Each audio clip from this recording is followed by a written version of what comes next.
আমার একটা শেষ অনুরোধ, তোমরা ছেলেরা যারা, তোমাদের কাছে আমার শেষ আবদার, তোমরা সবাই জানো ভাই, ওই যে গাজা, ফিলিস্তিন, লেবানন, বিশেষ করে গাজায় মুসলমান মা বোন এতিম বাচ্চা, মুসলমানের রক্তে আল্লাহর জমিনটা ভাইসা গেছে।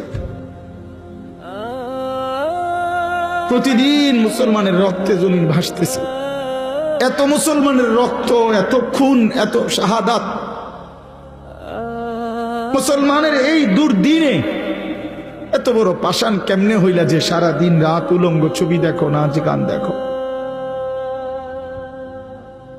এত রক্ত, এত লাশ, কিছুই তোমারে ভাবায় না? এটা কি কোনো ফায়সালা হইছে যে চিরদিন ফিলিস্তিনের মুসলমানই শুধু মার খাবে, রোহিঙ্গার মুসলমানই শুধু রক্ত ঝরাবে, কাশ্মীরের মুসলমানই শুধু রক্ত ঝরাবে?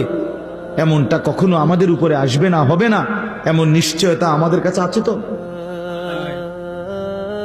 হ্যাঁ কি বন্ধু,